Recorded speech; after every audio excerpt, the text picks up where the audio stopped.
There's something fascinating about peace. Not the kind that comes when everything is going right, but the kind that exists in the middle of uncertainty, struggle, and even fear. It's the kind of peace that doesn't make sense, and yet it's there. It holds you steady when the world around you is shifting.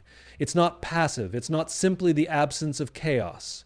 It's an active force, something deeper, something unshaken by external circumstances. Many of us have experienced moments in life where things should have felt overwhelming. The situation looked bleak.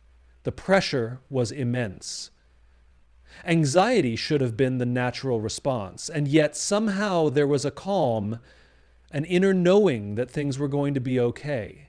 We don't always recognize it for what it is, but that kind of peace isn't accidental. It's not just resilience. It's not denial. It's something greater. That sense of peace is often a sign that we're being protected, that we are being watched over. And yet peace doesn't mean the absence of struggle. It means that even in the struggle, even in the challenge, even in the unknown, there is a presence that reassures us. It doesn't always come with explanations. It doesn't always make logical sense, but it's real. And if we pay attention to it, we begin to realize that it's not something we create, it's something given to us. What's interesting is that this kind of peace doesn't just show up randomly. It appears in moments when we need it the most. When the mind wants to spiral into worst-case scenarios, when fear wants to take control, when doubt begins to creep in, something interrupts that cycle. Something steps in and quiets the storm. It's subtle, it's not loud, it's not forceful, but it's undeniable. And here's the most interesting part. This kind of peace isn't just protection from external forces. It's protection from ourselves, our own thoughts, our own worries, our own tendency to run toward fear rather than faith. And the people who have experienced this kind of peace will tell you it's not something they manufactured. It's not something they worked for. It's something that was given to them at just the right time. It defies logic. It defies explanation. And yet, it's the very thing that has carried them through moments where they should have collapsed under the weight of their circumstances. We have a tendency to believe that every opportunity that comes our way is meant for us, that if a door is open, it must be a sign to walk through it. And when that door suddenly closes, when a job offer falls through, when a relationship ends, when a plan we were so sure about unravels, we feel frustration, even betrayal. We ask, why? Why did this happen? Why was this taken from me? What did I do wrong? But what if rejection wasn't actually rejection? What if it was protection? There are moments in life when doors don't just close, they slam shut. No warning, no explanation, just a sudden and undeniable shift that leaves us standing in front of something we thought we needed, only to realize it's no longer accessible. And in those moments, we can respond in two ways. We can force our way through, believing we know best.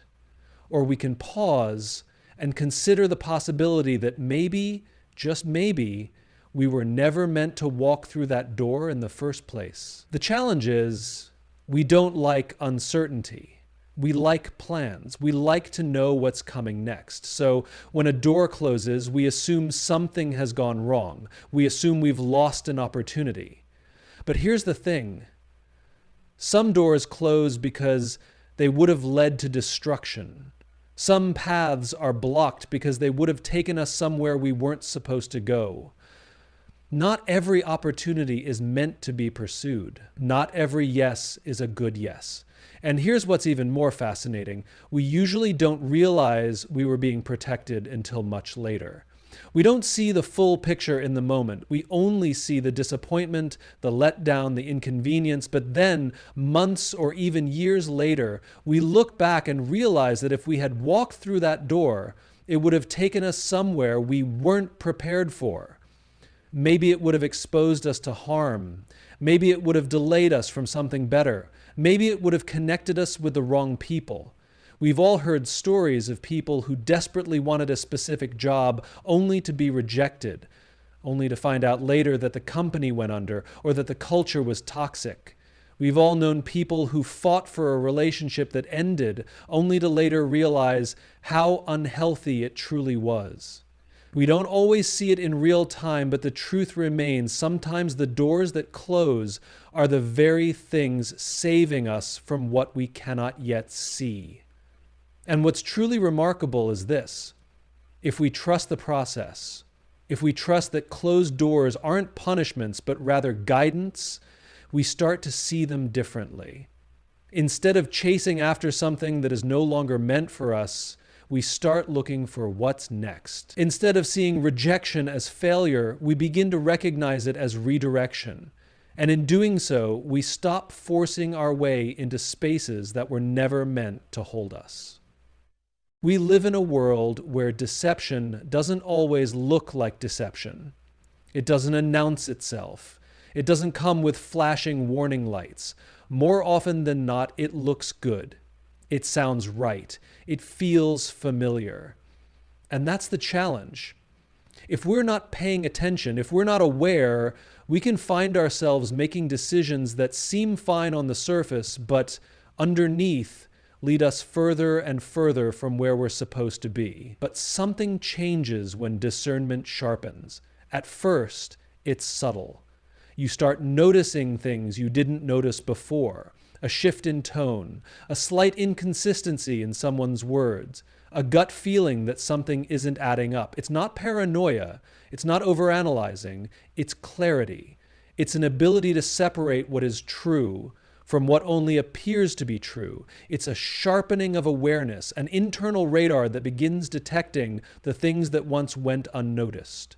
And it doesn't just apply to people, it applies to choices, to environments, to opportunities. You begin to sense when something is off before there's tangible proof.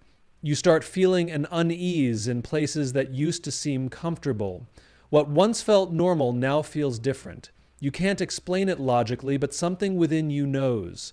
It's like a filter that allows you to see beneath the surface, beyond the words, beyond the appearances.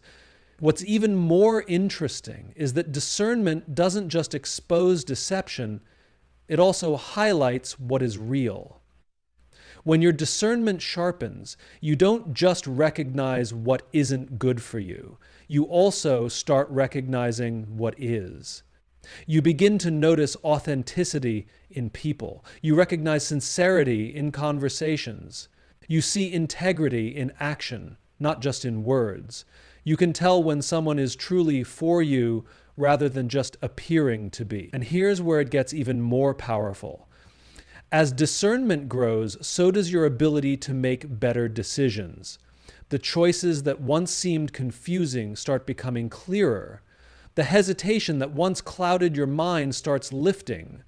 You no longer need to debate every little thing because you can sense the direction you need to take. And the more you listen to that discernment, the sharper it becomes. But this is where most people struggle, because discernment isn't always convenient. Sometimes it reveals truths we don't want to face. Sometimes it forces us to acknowledge that something or someone isn't what we thought they were. It asks us to trust what we're sensing, even when we don't have tangible proof. And that's uncomfortable, because we like evidence. We like certainty.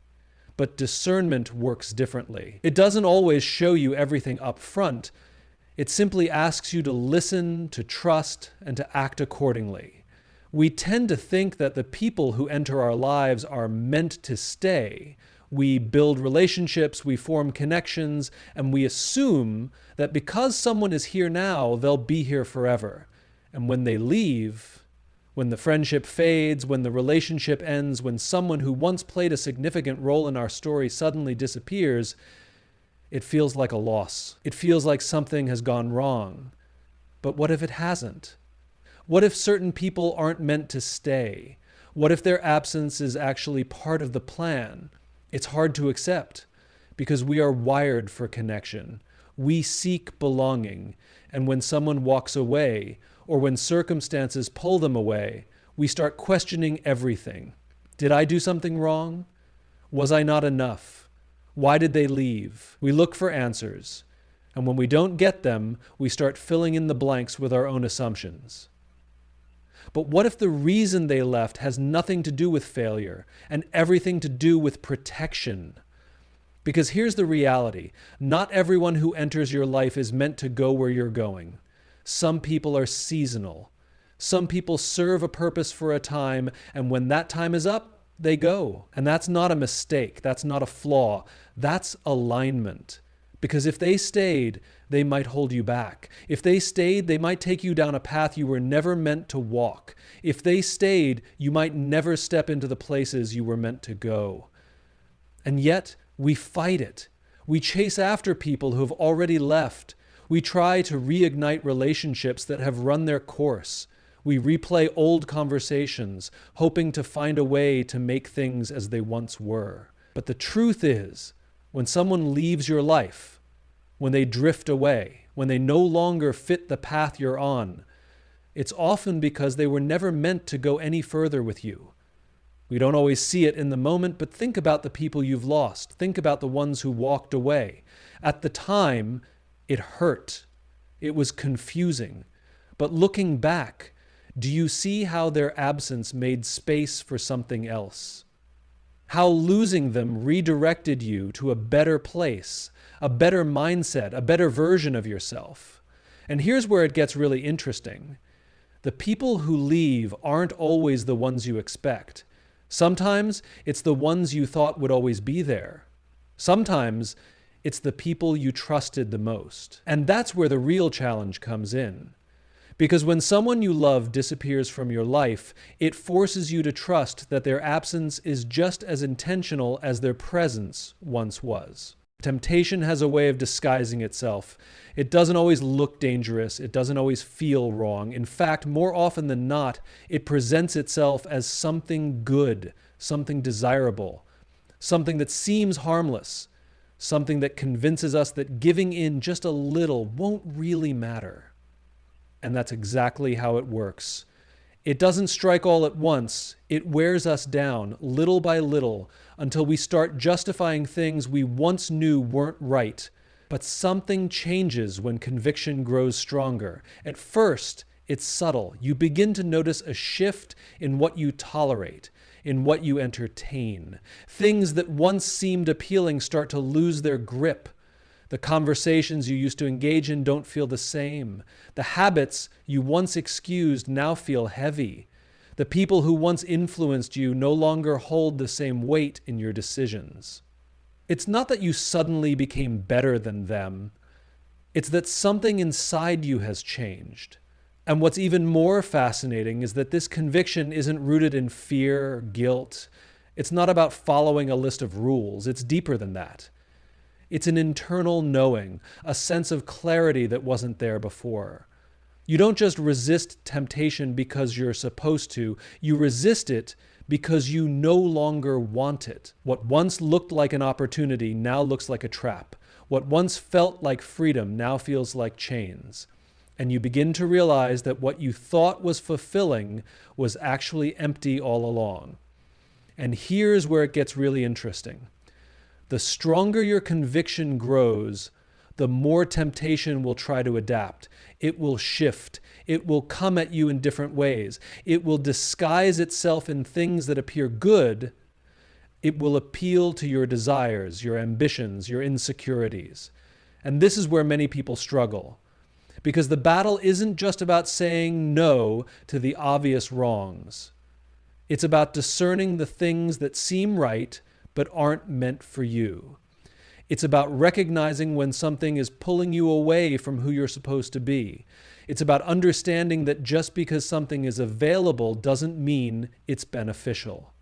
It's about knowing that just because something feels good in the moment doesn't mean it's leading you anywhere worthwhile. And the more you strengthen that conviction, the more you start seeing temptation for what it truly is. It's no longer something that calls to you.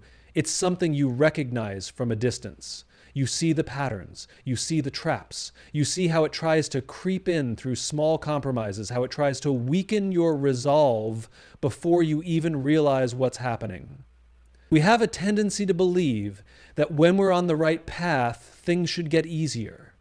that when we're making progress, the obstacles should clear, the road should be smooth, and the people around us should support us. And yet, the reality is often the opposite. The more aligned we are with our purpose, the more resistance we face. The closer we get to something meaningful, the more opposition seems to arise. And this is where most people start to question everything. If I'm doing the right thing, why is it getting harder? If this is where I'm supposed to be, why does it feel like everything is pushing against me? It's frustrating, it's exhausting, and it can be incredibly discouraging. But here's what's fascinating. Resistance is often a sign that you're on the right track. When you're not a threat, when you're not growing, when you're not stepping into something greater, there's no reason for resistance. There's nothing to fight against. But the moment you start shifting, the moment you start leveling up, the opposition begins. It comes in different forms. Unexpected setbacks, conflicts, self-doubt, criticism, even people questioning your decisions. It's as if the moment you step into the thing you were meant to do, everything around you starts pushing back. But here's the key. Opposition doesn't always mean you're going the wrong way. In fact, it often means the opposite. It means that something is trying to stop you because you're moving towards something significant. And this is where most people give up. They mistake resistance for a warning to turn back. They assume that difficulty means they've made a mistake. But what if resistance is actually confirmation? What if it's proof that you're exactly where you need to be? Because here's what happens when you push through it. Resistance refines you. It forces you to strengthen your conviction. It makes you dig deeper, become more intentional, more focused. If everything came easily, you wouldn't need endurance. If there were no obstacles, you wouldn't develop resilience. Resistance doesn't exist to stop you. It exists to test you, to see if you really believe in what you're doing, to see if you're willing to fight for it. And what's even more fascinating is that resistance doesn't just come from external forces. It often comes from within. The moment you step into something greater, your own fears, insecurities, and doubts rise to the surface. That little voice in your head that says, who do you think you are? What if you fail? What if you're not good enough? It's the internal opposition that stops most people before the external resistance ever has a chance to. And this is where the real battle happens. Not just against the obstacles in front of you, but against the thoughts that try to convince you to quit before you even begin. There are moments in life when, without warning, something inside us shifts. Maybe it's a whisper, maybe it's a deep longing, maybe it's just an unexplainable pull. But suddenly we feel the need to pray. Suddenly we feel drawn to Scripture, to something greater, something beyond ourselves. And the fascinating thing is, it often happens at the most unexpected times. It's not always in moments of crisis or desperation, though it can be. Sometimes it happens in the quiet, in the ordinary, when everything seems fine on the surface. And when that urge appears, we have two choices. We can lean into it or we can ignore it. Most of the time, we don't fully understand why we feel this sudden pull toward prayer, why there's this deep need to turn to Scripture. But if we pay attention, if we take a step back, we begin to realize something. These moments are never random. They don't just happen out of nowhere. They serve a purpose. And more often than not, they are a sign of something happening beneath the surface, something unseen, something beyond what we can immediately perceive. Because here's the thing, we are constantly being influenced by our environment, by our emotions, by the people around us, by the battles we don't even know we're fighting. And sometimes that sudden urge for prayer or Scripture is a way of realigning us, of bringing us back to center before we even realize we need it. It's a form of protection, a form of preparation. It's like an internal alarm system going off, not in panic, but in guidance. And what's even more interesting is that this urge doesn't always come with an immediate explanation. You might feel the need to pray, and at first you don't know why.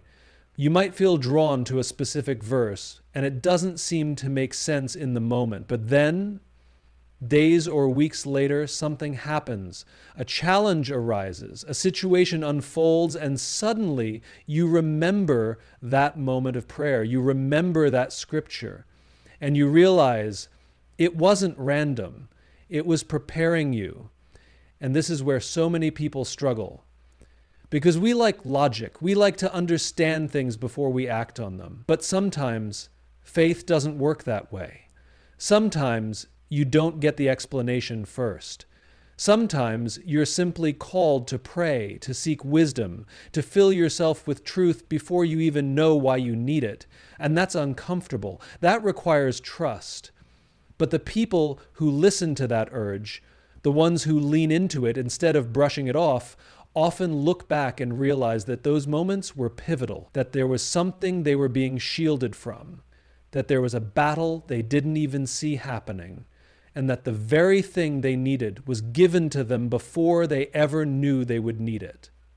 Life has a way of testing us. There are seasons when it feels like we're walking alone, like the weight of our struggles is ours to carry with no relief in sight.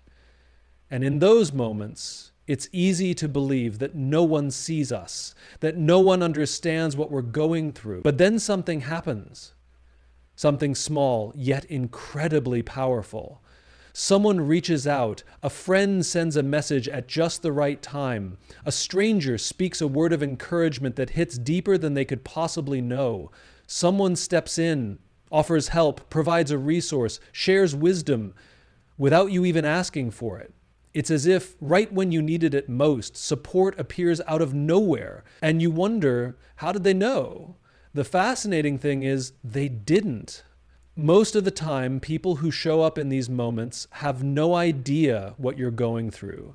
They don't know about the doubts you've been wrestling with. They don't know about the burden you've been carrying.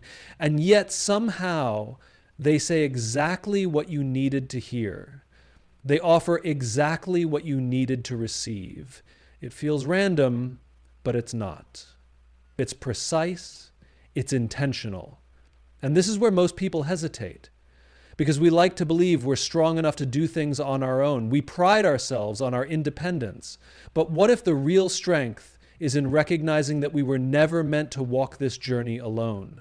What if the very thing we need most isn't more willpower, but the willingness to accept support when it comes? Because here's the truth. Unexpected encouragement isn't just about making us feel better. It's a sign of something bigger happening behind the scenes. It's a reminder that we are seen, that we are not forgotten, that even when we feel like we're navigating the storm by ourselves, help is closer than we think. And what's even more fascinating is that these moments of unexpected support often come when we're on the verge of breaking, of giving up, of second-guessing everything. It's as if something or someone knows that if we just hold on a little longer, if we just keep going, things will shift. And so right before we let go, we are given exactly what we need to keep moving forward. And what's even more powerful is that these moments aren't just for us. One day, we become that person for someone else. One day, we send the message, we speak the words, we show up for someone who is carrying a weight we can't even see. And in doing so, we become part of something much bigger than ourselves. We often assume that protection should look like ease, that if we're walking the right path, things should be smooth, obstacles should disappear, and everything should fall into place effortlessly. But real protection doesn't always look like that.